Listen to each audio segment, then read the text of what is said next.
guys, I'm just another guy named James, and today I'm going to be talking to you about some more of G.I. Joe, specifically issues 42 through 48. And honestly, these are just some really good G.I. Joe stories, but they have some elements that become major problems later in the G.I. Joe run. And I'll talk about that near the end of the video. Yeah, all of these issues are written by Larry Hama and drawn by Rod Whigham, I think. Yes, Rod Whigham. And yeah, they're just solid issues. They are a very direct follow-up to the last set of G.I. Joe stories. So if you haven't seen that video, I highly recommend it. I believe on the channel it's called The Raising of Cobra Island. So yeah, if you want to watch that video, if you want this video to make a lot more sense, please watch that last one, because there are a lot of characters and events that cross over between the two stories. But either way, we're just going to hop straight in to our story, which starts with General Austin, the Joe's man upstairs, having a heart attack, which is a direct response to the Joe's failure in the Cobra Island affair. We then cut to Candy, Ripcord's girlfriend. Ripcord is one of the Joes, and Buzzer, who is one of the Dreadnoks, and they're both on the run. Back in the pit, Hawk decides to visit General Austin, so Snake Eyes and Stalker drive him down in the Vamp, while Fred, the Crimson Guardsman, the secret identity of all Crimson Guardsmen, follows them. The Soft Master, Snake Eyes and Storm Shadow's Ninja Master, is bumming a ride with a drunk guy to Springfield, the Cobra town. And we also see Billy, Cobra Commander's son, and Storm Shadow are doing some ninja training together. And then we cut back to Candy and Buzzer, who have stolen a truck which is full of guns. And Candy finds the shotgun shells and almost kills Buzzer, but decides not to, for really no clear reason other than just she doesn't want to kill someone. And back in Springfield, we see that the Soft Master is looking for information on one of the other Ninja Masters, the one who was assassinated by a Cobra agent. And then finally we cut back to Stalker and Snake Eyes at the Vietnam Memorial, and they're lamenting the loss of an old friend. But Fred, the Crimson Guardsman, reveals that he is their old friend, but rebuilt with a new face. And he's also holding them up at gunpoint. And as an epilogue to the issue, we see that Billy has struck off on his own. He's run away from Storm Shadow. Our next issue starts with Fred having flashbacks to Vietnam, about how Stalker and Snake Eyes and Storm Shadow left him behind. And they left him behind because they thought he was dead. But we then cut, so they all drive away, and we cut to Candy, whose truck broke down, but she was able to be picked up by the same drunk guy who's driving the Soft Master around. And the Soft Master is currently learning the name of the man who murdered the Hard Master. The Hard Master is the other Ninja Master, the one who died, and making his escape from Springfield. And in Springfield, we also see that Buzzer has met up with Firefly and the new Cobra demolitions expert, Scrap Iron. We then see Billy also get picked up by the drunk guy and Candy. Scrap Iron chases the Soft Master, who is driving a stolen cop car, until he crosses some train tracks. The same train tracks where the drunk guy has crashed and burned. So the Soft Master goes back to help them, but is blown up by a rocket from Scrap Iron. But he's able to save everybody else by sacrificing his life. But Firefly gives the order to kill everybody else anyway, and Scrap Iron does it. And to end the issue, we see that Fred has forgiven Stalker and Snake Eyes and goes off to live the rest of his life in peace. Our next issue starts with Ripcord and Ace taking reconnaissance of Cobra Island in a Sky Striker. Meanwhile, Hawk is briefing General Austin on the Cobra Island situation.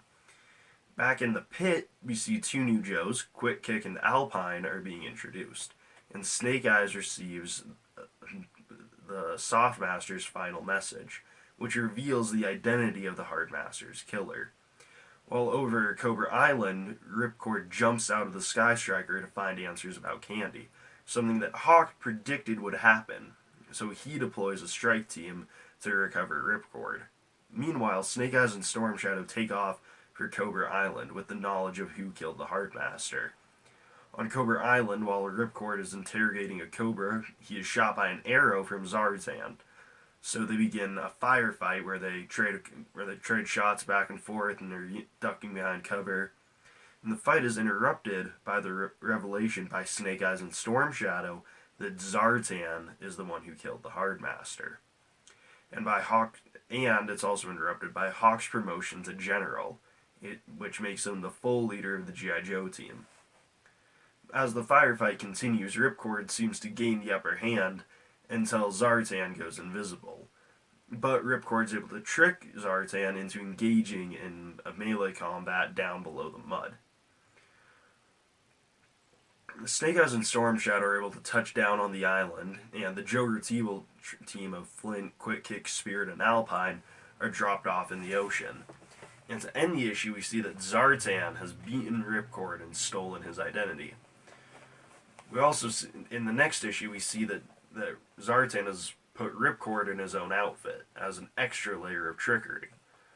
This means that Zartan is pretending to be Ripcord, and Ripcord is wearing Zartan's costume. But the Joes make it to the beach, and they begin their reconnaissance mission. They take pictures of everything on the island, and they do this while Snake Eyes and Storm Shadow hop out of their Rattler, and they start just busting heads. The head of Cobra Island, who is also Candy's father, picks up Ripcord, who is now disguised as Zartan, and takes him back to the headquarters. Snake Eyes and Storm Shadow follow the fake Zartan, who has been recognized as an imposter by Candy's father. And Zartan, meanwhile, the Joes find Zartan, who's disguised as Ripcord, and recover him. At the same time, Snake Eyes and Storm Shadow begin to fight their way through Cobra headquarters, and Cobra Commander, who they have at gunpoint, sells out Zartan, who is really Ripcord, so the ninjas go after him. But he's been put in a small remote-controlled plane called the Firebat, and he's being launched away. But Snake Eyes and Storm Shadow make it to the launch chamber and almost kill Ripcord, but the Firebat's able to launch away. And the Joes make it off the beach with Zartan. The Joes make it back to the Whale, the G.I. Joe hovercraft, the staging area for most amphibious missions. And back on the island, and they also shoot down a helicopter. And back on the island, Snake Eyes and Storm Shadow are fighting their way to the airfield. The very same airfield that Destro and Baroness's helicopter comes crashing through and destroys. So the ninjas have to find a new way off the island, and they find that way by sea.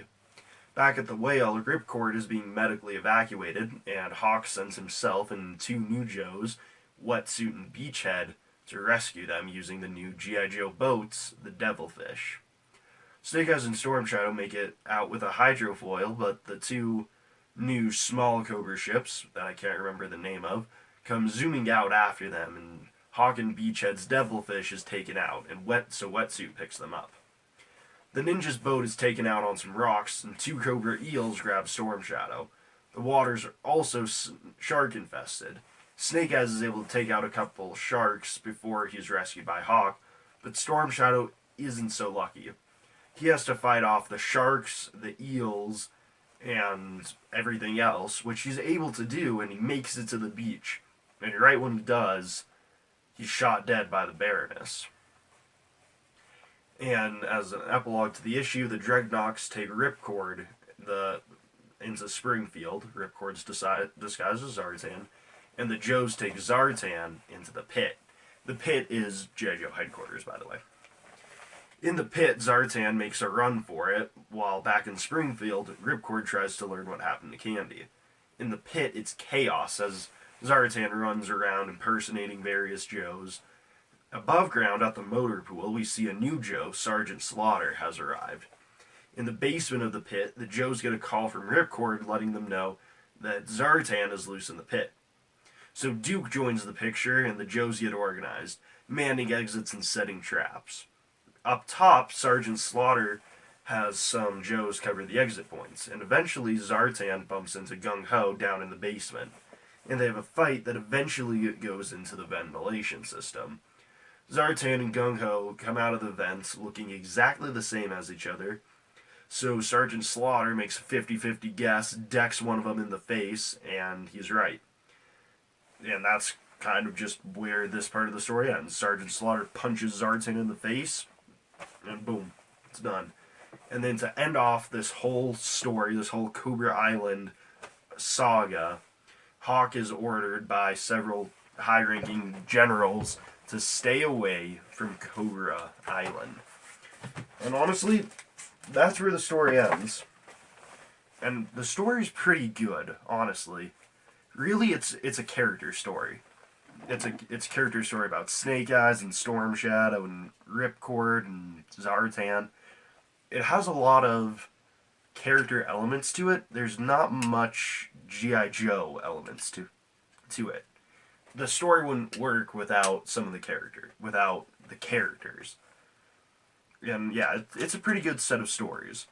One thing that I don't love about this story is it's basically this story basically serves to write out or kill off all of the original all the characters that don't have a toy of them, and I don't love that. Because yeah, basically all the characters who don't have toys would be like Candy, Billy, the Softmaster, Fred Seven, shoot, I forget who else.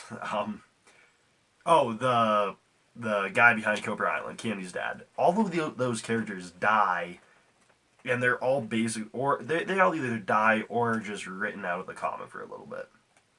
So yeah, and it just kind of seems like why did all these characters have to get written out at the same time?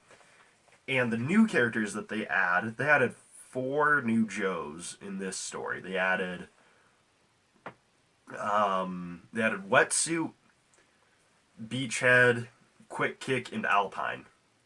Alpine and Quick Kick are actually characters, kind of, barely. But they at least have personality, and they, like, say words that matter. Beachhead says basically nothing and does basically nothing. He shoots a couple sharks for Snake Eyes, but that's it. Wetsuit he drives a boat around, cool. This is where we start to get to the pointless Joes in the G.I. Joe comic, and I'm just like, come on. It would have been nice. This is where you really start to feel the weight of having to sell the toys in the comic. And it's not necessarily a bad thing. I think the comic's still good. It's still got good writing, good art. But yeah, it just has some like odds and ends things that I don't like every now and then. Like in this story, nothing happens. Like the Joes don't. Snake Eyes and Storm Shadow don't get their revenge on Zarzan for killing their ninja master. All of the characters that die, the Joes don't even know they're dead, so they don't care about that at all. And yeah, it just feels a little sloppy because nothing actually happens and nothing actually matters in this story. Really, if you were reading this, you could just skip this whole chunk of G.I. Joe comics. You would be doing yourself a disservice because they're really good stories, but you could do it and you wouldn't miss much in the way of story.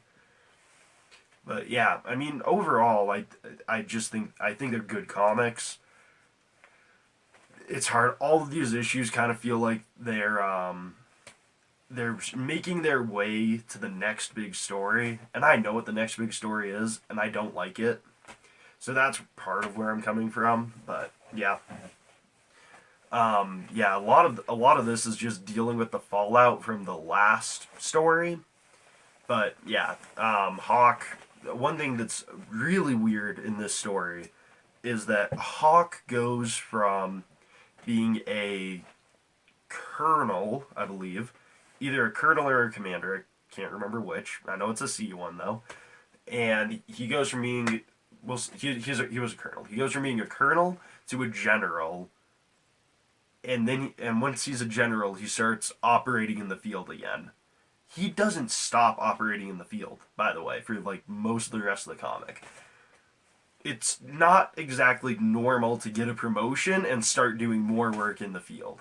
That's a little strange to me in the comic, especially since it having Hawk promoted to general would fit so well with what they were doing, having Hawk be like the like administrative and legislative arm of G.I. Joe leadership, and having Duke be the field leadership. That just made sense, and even having Hawk promoted to general furthers that narrative. But they abandoned it because Hawk got a new action figure, and they needed to have him be in the comic to sell the toy. Do I like it? No, not especially, but you know, it is what it is. But yeah. So this is an interesting era of G.I. Joe also, because the covers are all drawn by Mike Zeck, who is one of the best Marvel artists out there. He did a couple of the things that I've talked about here, I believe, because yeah, he did Punisher: Circle of Blood, and he did parts of Secret Wars, and those were both those two stories just have phenomenal artwork. I'm gonna link to them down below. You won't be able to see any of the artwork in those videos. Never mind. But yeah, Mike Zeck just has really good covers for G.I. Joe. I wish he did the insides, but Rod Wigham's not bad. But yeah, I mean, really, that's all I've got for you today. Just some more solid G.I. Joe stories. Although this set does incorporate a lot of things that I don't end up liking in the future, and you'll see what I'm talking about later. Alright, anyway, in the meantime, I'm just another guy named James, and I will see you guys next time. Goodbye.